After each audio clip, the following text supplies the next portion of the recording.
এই যে বন্ধুরা, আমি এখানে কিন্তু দেখো ময়দা মাখছি আর একভাবে ভুতু এখানে বসে আছে, আবার হাইও তুলছে। এখানে বসে থাকার কারণটা কি তোমরা জানো? দেখি তোমরা কারা কারা বলতে পারবে। আমি এখানে ময়দা মাখছি আর ওখানে বসে আছে। ও মানে আওয়াজ দিয়ে দিচ্ছি অলরেডি, ওকে দিতে হবে। আসল কারণটা হচ্ছে আমি যখনই আটা মাখি তখন ওকে আটা দিতে হবে, কারণ ও আটা খাবে। আর আজকে যেহেতু ময়দা মাখছি তাহলে ওকে ময়দাই দিতে হবে, ময়দাই খাবে।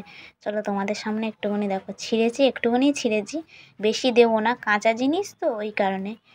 এই যে ওকে দিচ্ছি দেখো, আর এই দেখো সব খেয়ে নেবে ও, দেখছো?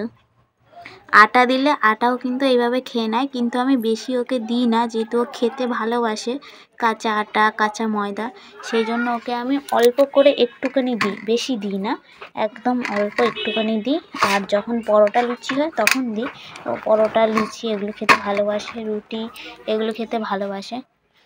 এই যে আমাদের ভুতু এখনও এইভাবে এখন বসে থাকবে। আমি যতক্ষণ না এখানে আর এটা মাখবো, পরোটা করব, যতক্ষণ না আমার শেষ হচ্ছে না ততক্ষণ না এখানে একভাবে বসে থাকবে। এরকম বলেছি বলে লজ্জা পেয়ে চলে গেল। তো যাই হোক বন্ধুরা, ভিডিওটা ভালো লাগলে অবশ্যই লাইক কমেন্ট শেয়ার। চলো ফ্রেন্ডস, টাটা, দেখা হচ্ছে নেক্সট ভিডিওতে।